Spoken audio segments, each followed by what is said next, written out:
Hi friends, welcome back to Testing Tutorials Point. This is Lokesh Gorantla.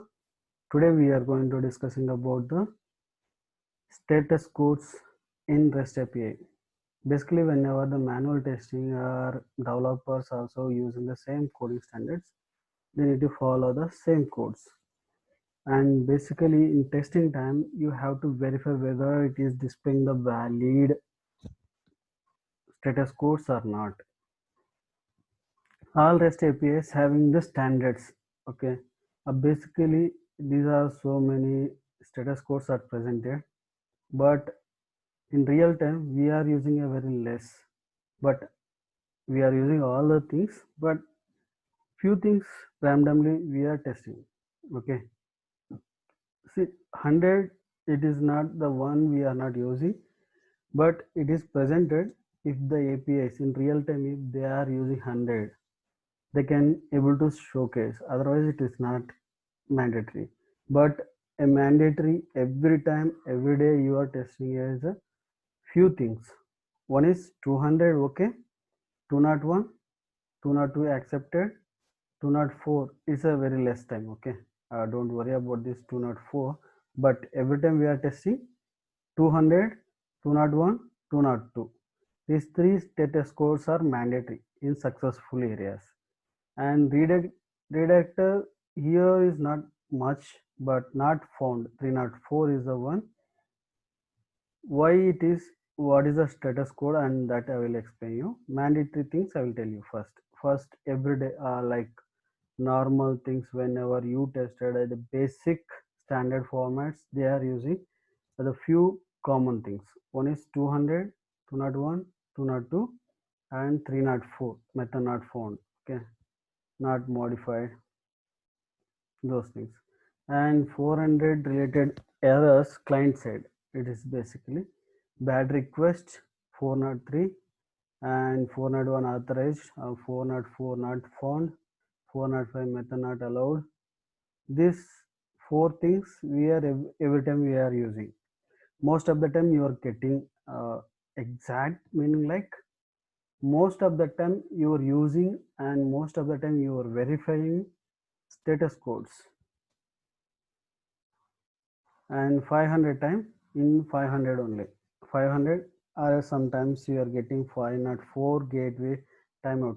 If you see that 10th class result, intermediate result, when they are doing right, at the time you will get the gateway timeout, a bad gateway, not implemented things. Not implemented is a less time, but internal server error, gateway timeout, and bad gateway. These three things you will get the most of the time. Okay, these are very less things. 1, 2, 3, and 4, 5, 6, 7, 8, 9, 10, 11, 12, 13. 13 status codes are every time we are using. Okay, most of the time a developer, most of the time he is using. If you are using payments things, then you will get the payments one. Okay, otherwise you will not get it. 200, okay, first we will see the success message. What exactly in 200? The request has succeeded. The information returned with the response is dependent on the method used the request for. Okay, basically the request, it is the body, the post time or get time we are going to use. Whenever we use the URL, whenever we hit the postman, then the payload, it gives the a response, that is called as 200. If the response is succeeded, means it is able to get the information or insert the record successfully, then we are going to get the success message 200. Otherwise we will get the 400 or 403, something a different error message based upon your payload issue or get issue. Okay, 201, 201 is basically a create time. If you see here also, they are telling the post or put time. It is basically the whenever the record is inserted into the database, or it's updated, or inserted a new record, that time you are able to get the 201 record, otherwise you will not get it. And accepted, it is has accepted processing, but that processing has not been completed. The request might or might not available to activate upon, as it might be de-allowed when the processing actually takes a places. Very simple accepting condition. Should it is can accept the URL or it should not be accept the URL. But it's a very less times this acceptance will criteria come. No content.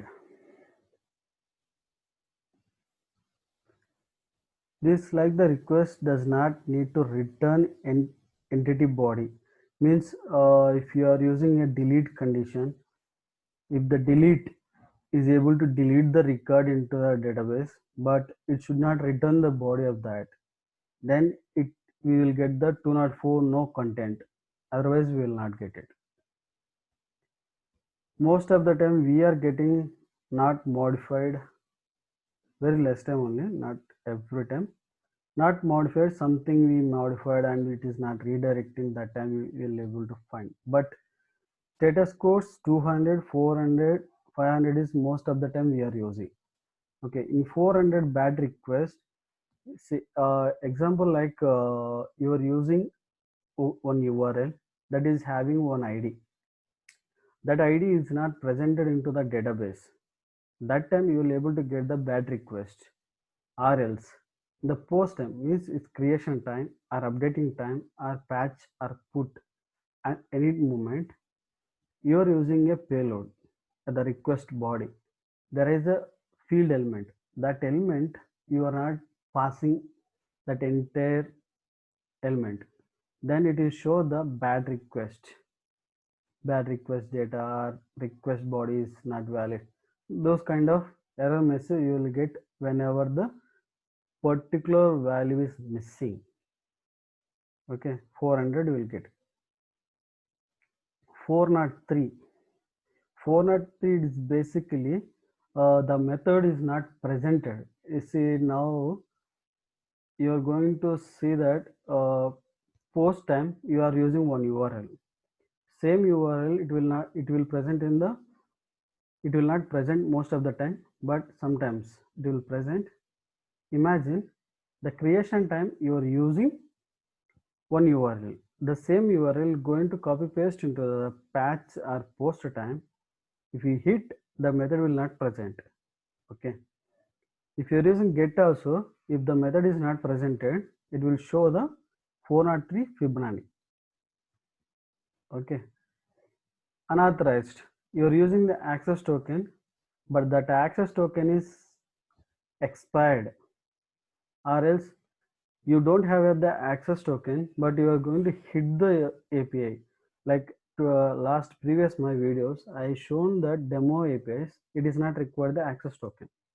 Okay, if real time we are going to the company and they will give the access token to accessing the particular API, that access token somebody don't have, but if you hit that, it will show that 403 or 401. 401 is unauthorized, 403 is method is not presented. Whenever you provide the expired access token, then it will show the unauthorized access. Not found. The server has not found any time matching the request URL. Like you have the create URL. If you are going to extend some slash something value you're providing, that method will not found, right?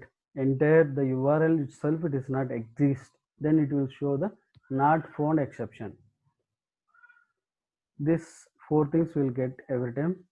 Then we'll go the internal server. Internal server is the entire application is the code is not present or that application is not working properly, then you will get for the internal server error. Otherwise you will not get it. Bad request gateway. Bad gateway and bad request both are similar way, but bad gateway means it is not server to server proxy is not allowing. Like you hitting here, the company having some proxy, some other company having the different same project, but different companies are working on that. But in that time they are using the proxy levels, right? In that proxy it is not allowing to accessing the other company URL, then it will show the bad request gateway. And final one is gateway timeout. Gateway timeout, whenever you hit the URL but it is taking more time, you are able to see, right, some applications are taking long time to load. They are using a long time, right? That time you are able to see, right, it is timeout. It is sometime it is loading, and finally to show the timeout exception. That is called as a bad gateway. This is all about the status codes. Thank you for watching, and if you are liked my video, please comments and subscribe my videos. Thank you.